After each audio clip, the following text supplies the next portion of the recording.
Bismillahirrahmanirrahim. Assalamualaikum warahmatullahi wabarakatuh. Alhamdulillahirabbil alamin. Nahmaduhu wa nasta'inu wa nastaghfiruh wa na'udzu billahi min shururi anfusina wa min sayyiati a'malina. May yahdihillahu fala mudilla lahu wa may yudlil fala hadiyalah. Rabbi shrah li sadri wa yassir li amri wahlul 'uqdatam min lisani yafqahu qawli. Amin amin ya rabbal alamin. Pertama-tama marilah kita panjatkan puja puji beserta rasa syukur kita kehadirat Allah Subhanahu wa taala yang telah memberikan kita limpahan rahmat, karunia, hidayah serta inayahnya kepada kita semua, sehingga sampai pada hari ini kita masih dalam keadaan sehat walafiat, dan semoga sampai kemudian kita terus dalam keadaan iman dan Islam. Dan yang kedua kalinya tak lupa kita haturkan sholawat beserta salam kepada junjungan Nabi besar kita Muhammad SAW, karena tanpa kehadiran beliau kita tidak akan mungkin berada pada masa yang kali ini, menjadikan umat yang berilmu, beragama, beriman dan berakhlak dan berbudi pekerti yang mulia. Baiklah, sebelum kita beranjak kepada materi pembahasan kita pada kesempatan kali ini, saya ingin memperkenalkan diri. Nama saya Mujibur Rahman, dan pada kesempatan kali ini saya akan menyampaikan sebuah review atau presentasi, yaitu dari tugas mata kuliah Kepemimpinan Politik dari Ayahanda Dr. Muhammad Nasih MSI. Dan materi yang akan kita bahas pada kesempatan kali ini ialah tipe kepemimpinan militeristik dan tipe kepemimpinan laissez-faire. Yang pertama adalah tipe kepemimpinan militeristik. Jadi tipe kepemimpinan militeristik ini berasal dari kata militer, yang dalam Kamus Besar Bahasa Indonesia berarti tentara atau sebuah pasukan. Dan militeristik itu sendiri adalah sebuah tipe kepemimpinan yang menggunakan gaya kepemimpinan yang ada pada militer tersebut atau tentara, seperti sebagaimana yang saya sebutkan tadi. Jika kita menarik lebih jauh, artinya pemimpin yang memiliki tipe militeristik ini merupakan sebuah pemimpin yang pernah ikut dalam sebuah militer atau sebuah pasukan, yaitu tentara tadi.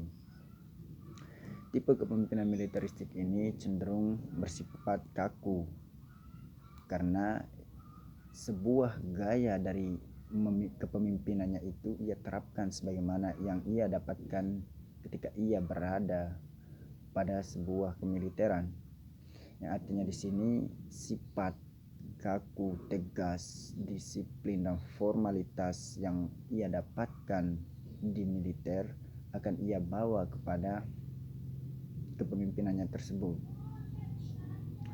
Oleh karena itu, pemimpin dengan tipe militeristik ini ialah sangat tegas. Ia mampu mengambil keputusan dengan sigap selayaknya seorang pasukan militer.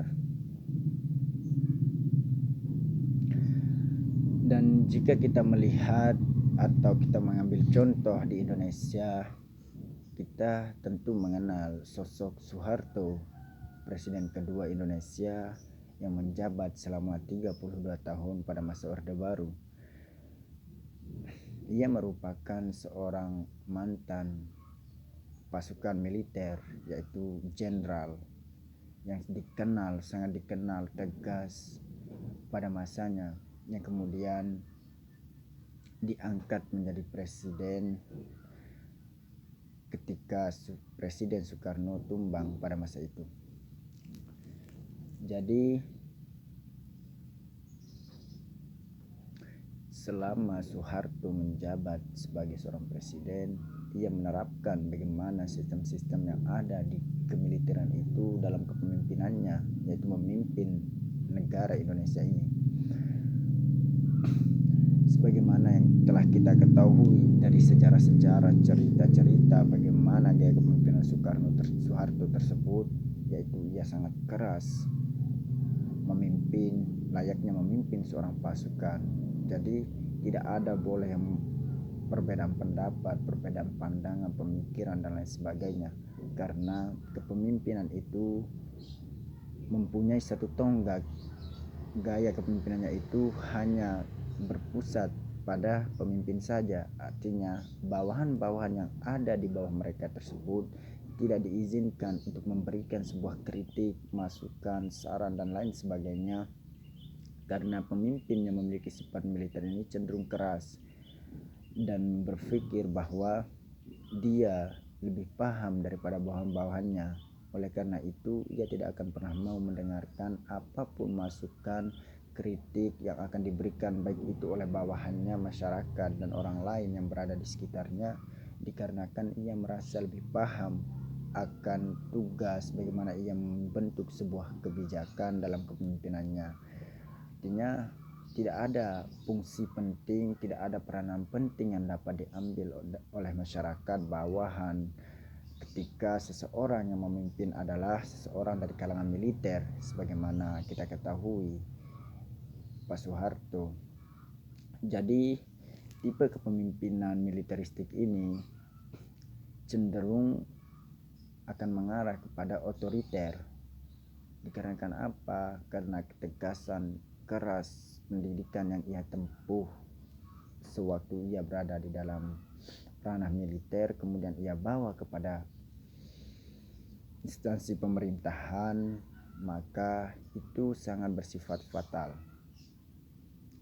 Bersifat fatal karena memimpin sebuah negara itu bukanlah seperti memimpin sebuah pasukan militer, dikarenakan orang-orang yang berada di dalam masyarakat itu sendiri belum tentu memiliki sifat sebagaimana layaknya seorang pasukan, yaitu disiplin, tegas, dan lain sebagainya.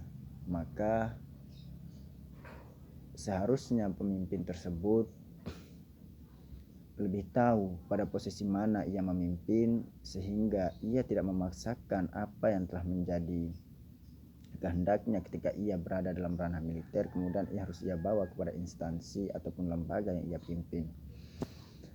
Jika hal ini sampai terjadi, maka akan mengarah kepada otoriter tersebut, akan terjadi kekerasan ketika pemimpin tersebut tidak akan didengarkan oleh bawahannya, akan terjadi sebuah intimidasi, pembunuhan karakter, bagaimana seorang pemuda atau bawahan tidak mampu untuk berkembang dikarenakan pembatasan-pembatasan yang telah diberikan oleh seorang pemimpin tersebut. Maka dari itu, pemimpin dengan gaya militeristik ini cenderung akan mengarah atau akan melahirkan sebuah tipe kepemimpinan otoriter, sebagaimana kita lihat ya, seperti yang saya gambarkan tadi. Pada masanya Pak Soeharto, ia dikatakan sangat keras dalam kepemimpinannya, sehingga tidak ada yang boleh perbedaan pendapat, tidak boleh ada perbedaan pandangan, tidak ada yang boleh mengkritik Pak Soeharto pada masa itu, sehingga ia selalu menentukan apapun dalam kepemimpinan tanpa ada campur tangan orang lain. Jadi inilah dampak ketika seorang pemimpin dari kalangan militer. Tapi tidak sepenuhnya ketika pemimpin yang lahir dari kepemimpinan militer akan melahirkan sebuah otoriter. Tidak begitu. Jika kita mengambil contoh juga kepada Bapak Susilo Bambang Yudhoyono, Presiden Indonesia yang ke-6, beliau juga lahir dari rahim militer, akan tetapi dalam kepemimpinannya beliau bisa memposisikan diri ketika ia menjadi seorang pemimpin dalam ranah militer dan kapan ia menjadi seorang pemimpin dalam sebuah negara. Artinya ketika seorang pemimpin tersebut memahami konteks bagaimana ia menjalani sebuah kepemimpinannya, ia memahami seperti apa orang-orang yang berada di bawahnya, seperti apa masyarakat yang dipimpinnya, maka ia akan bisa memposisikan dirinya dengan baik sebagaimana Bapak Susilo Bambang Yudhoyono tadi. Dan tipe kepemimpinan ini memiliki sifat-sifat, tentunya ada kelebihan dan kekurangannya. Ketika kita ingin mengetahui bagaimana letak kelebihannya, yaitu ketika pemimpin militer ini mengambil sebuah keputusan, yaitu ia bisa mengambil keputusan dan cepat dan tegas, dikarenakan tidak ada bawahan-bawahan yang akan mempersoalkan itu karena ketakutannya terhadap seorang pemimpin tersebut. Jadi ketika membentuk suatu kebijakan cenderung lebih cepat, dikarenakan faktor tadi, tidak ada yang akan mengkritik, memberikan masukan atau apapun, karena dia sendirilah yang menentukan sebuah buah kebijakan-kebijakan tersebut. Dan dampak positif lainnya yaitu bawahan-bawahan yang dipimpinnya cenderung akan mengikuti sifatnya, yaitu disiplin, tegas, dan formal. Jadinya mereka akan lebih terdedikasi ketika seorang pemimpin tersebut adalah pemimpin militeristik. Bawahan-bawahannya tersebut akan menjadi lebih terdidik, berdedikasi, dikarenakan ketegasannya dalam memimpin, disiplin, dan juga formalitasnya. Maka itu akan menjadi contoh buat orang yang berada di bawah-bawahnya. Namun tidak terlepas juga dari sifat negatif, tentunya ada juga, yaitu kelemahan-kelemahan pada tipe militeristik ini, yaitu bawahan-bawahan akan sulit melakukan pengembangan inisiatif dan lain sebagainya, dikarenakan kesempatan yang diberikan itu sangatlah minim, sangat sempit, sangat sedikit, karena ia tidak mau benar-benar mendengar ataupun menerima arahan dari bawahannya, sehingga bawahan-bawahan itu pun cenderung tidak memikirkan hal itu, dikarenakan apa yang mungkin akan menjadi sebuah masukan kritik mereka tidak akan pernah didengarkan. Maka pemikiran-pemikiran imajinatif, inspiratif dari mereka, inovatif tersebut tidak akan pernah bisa terrealisasikan dikarenakan pembatasan tadi. Dan juga kelemahan yang lain itu dilihat bahwa hilangnya sebuah kebersamaan, karena ketika kebersamaan dalam sebuah tempat atau rapat mungkin, maka suasana di sana tersebut cenderung kaku dikarenakan formalitas yang sangat tinggi dari pemimpin militeristik tersebut. Yang kedua, tipe kepemimpinan laissez-faire. Tipe kepemimpinan ini ialah tipe kepemimpinan yang lebih mengarah kepada ia hanya memberikan sebuah arahan kepada bawahan-bawahannya tanpa melakukan sebuah kontrol. Artinya jika kita mengambil persamaan, tipe kepemimpinan laissez-faire ini itu hampir mirip dengan tipe kepemimpinan delegatif, yaitu ia memberikan suatu kebebasan, baik itu dalam menentukan kebijakan, menentukan suatu persoalan-persoalan dalam sebuah lembaga ataupun organisasi. Seorang pemimpin tersebut menyerahkannya kepada bawahan-bawahannya tanpa ia melakukan sebuah controlling yang jelas. Ia tidak melakukan sebuah ketegasan layaknya sebagaimana seorang pemimpin. Maka dari itu, pemimpin-pemimpin dengan tipe laissez-faire ini yaitu adalah tipe pemimpin yang sangat tidak disenangi, bisa dikatakan seperti itu, dikarenakan ia hanya bisa dikatakan ia tidak bekerja, ia memberikan segala, melimpahkan semua persoalan-persoalan kepada bawahan-bawahannya. Dengan adanya tipe kepemimpinan laissez-faire ini, maka sesuatu organisasi atau lembaga yang dipimpinnya tersebut akan mudah untuk berkonflik, dikarenakan tidak ada hadirnya seorang pemimpin tersebut layaknya sebagaimana seorang pemimpin-pemimpin yang lain. Artinya di sini sebagaimana seorang pemimpin yang lain harusnya ia mengambil sikap, mengambil langkah yang memposisikan diri layaknya seorang pemimpin. Jika pemimpin dengan tipe laissez-faire ini memimpin, maka itu tidak akan tampak di mana signifikansi dari seorang pemimpin tersebut. Pentingnya seorang pemimpin tidak akan tampak dikarenakan suatu keputusan-keputusan, kebijakan-kebijakan itu ia serahkan langsung kepada bawahan-bawahannya.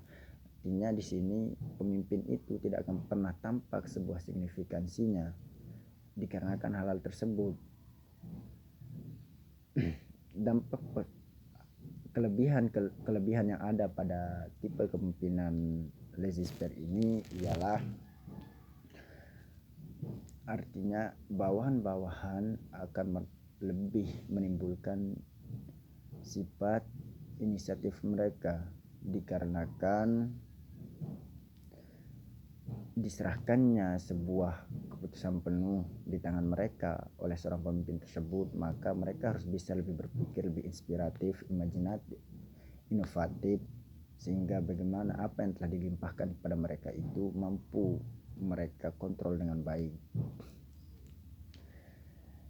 Akan tetapi pemimpin dengan tipe ini itu sangat manja dikarenakan bawahan-bawahan yang terus-terusan bekerja sehingga ia tidak melakukan sesuatu hal yang sangat penting dalam kepemimpinannya. Kita tidak akan pernah melihat ia sebagai seorang pemimpin yang sangat penting dikarenakan hal tadi. Dan jika kita melihat sisi negatifnya, tipe kepemimpinan laissez-faire ini akan cenderung menimbulkan sebuah konflik dikarenakan tidak ada kontrol langsung dari seorang pemimpin tersebut, dan tujuan-tujuan yang telah menjadi sebuah ketentuan dari seorang pemimpin tersebut akan sulit untuk tercapai dikarenakan tidak ada controlling tadi dari pemimpin tersebut. Mungkin hanya ini saja yang dapat saya sampaikan dari dua tipe kepemimpinan politik, yaitu tipe kepemimpinan politik militeristik dan tipe kepemimpinan politik laissez-faire. Kurangnya saya mohon maaf. Billahi taufiq wal hidayah. Wassalamualaikum warahmatullahi wabarakatuh.